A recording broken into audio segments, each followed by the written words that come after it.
Bienvenue sur Info 83, merci de nous suivre. Comme vous pouvez le constater, c'est mode vacances, c'est les vacances effectivement pour certains d'entre vous, bientôt pour d'autres.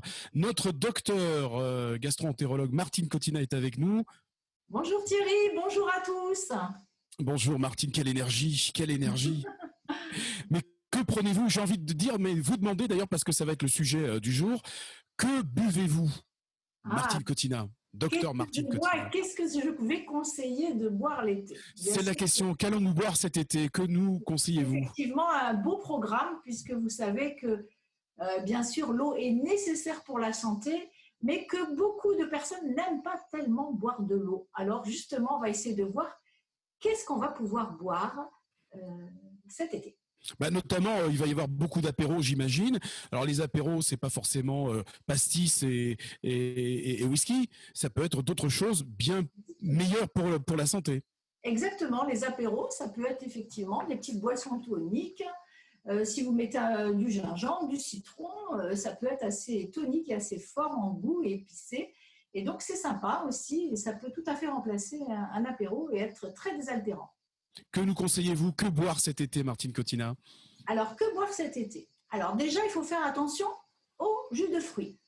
Les jus de fruits, même 100%, même bio, ça reste quand même des jus de fruits qui n'ont pas du tout la même valeur nutritionnelle que les fruits. Donc, ça, c'est bien important de comprendre.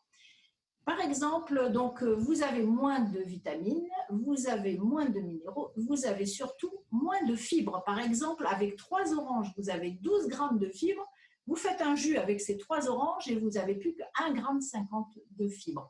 Donc, c'est pour vous dire que les jus de fruits ne peuvent pas remplacer les fruits. Alors, si vous voulez vous faire plaisir, ne dépassez pas un par jour.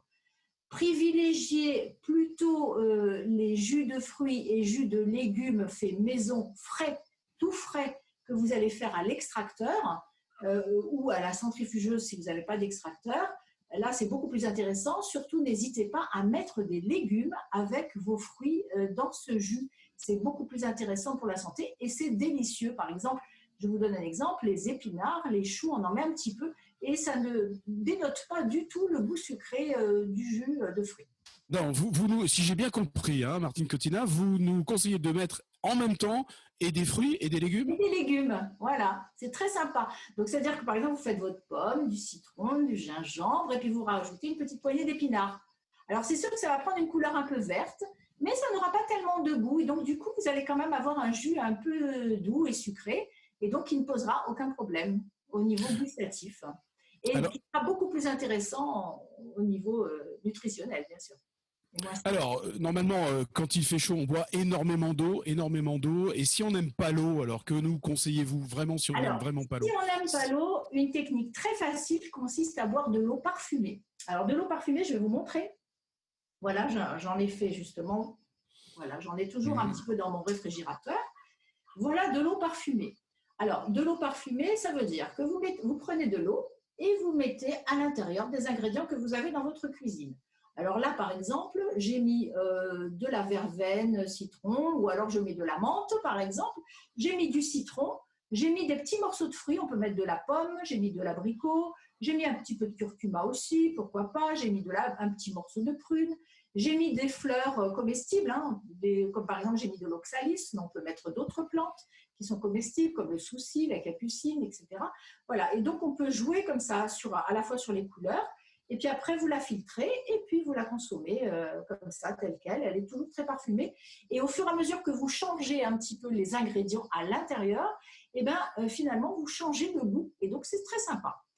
Voilà, et voici un autre exemple avec du citron vert, et puis par exemple de la menthe, du citron vert, et on aurait pu aussi rajouter un petit peu de gingembre pour avoir un côté un peu plus tonique. Voilà par exemple pour les eaux parfumées. Donc dans les eaux parfumées, on peut mettre, donc n'oubliez pas de mettre des petits morceaux de légumes, hein. Le concombre passe très bien, on peut très bien mettre des petits morceaux de légumes, on met donc, comme vous avez vu, des fleurs, des herbes aromatiques, etc. C'est très sympathique. C'est des recettes que l'on trouve dans votre livre, hein, Martine Cottina? Oui, dans tous mes livres, on trouve des recettes d'eau parfumée parce que voilà, je trouve que c'est vraiment une très bonne façon de boire des eaux. Après, vous avez les possibilités de faire de la macération à froid, c'est-à-dire c'est comme un petit peu des tisanes, sauf que au lieu de mettre vos herbes aromatiques dans de l'eau bouillante, et ben vous allez mettre dans de l'eau froide et vous allez la laisser macérer, par exemple une nuit au réfrigérateur, et ça donne quelque chose de très savoureux sans être obligé de mettre des tas d'ingrédients. Merci. Oui, allez-y. Après, vous avez aussi la possibilité de faire du thé ou de la tisane chaude, comme vous faites habituellement, et puis de la diluer dans 1 litre d'eau et de la mettre au réfrigérateur. Donc, vous pouvez faire comme ça une tisane avec un thé parfumé, un thé noir parfumé, par exemple aux fruits rouges, etc. Et vous le diluez. Et donc, c'est très sympa aussi à boire l'été, bien rafraîchissant. Voilà, merci docteur Martine Cottina, notre docteur maison, diplômée en nutrition. Je rappelle votre livre également, Maigrir de plaisir en charmant ces bactéries, que vous trouvez dans toutes les bonnes librairies. Merci docteur Martine Cottina. Est-ce qu'on peut considérer que des glaçons dans du rosé, c'est de l'eau parfumée ou pas du tout, docteur Martine Cottina? Sacré Thierry. Donc, effectivement, vous avez dilué quand même un petit peu votre vin. Voilà. Mais vous pouvez boire un verre de vin, mais voilà, n'abusez pas. Et pensez à varier vos boissons. Voilà. Docteur Martine Cottina, merci. On se retrouve la semaine prochaine et on parlera notamment de ce qu'on met dans l'assiette, c'est-à-dire du solide, les aliments que manger cet été. Merci, docteur Martine Cottina. Ok. Eh bien, écoutez, à bientôt, à la semaine prochaine.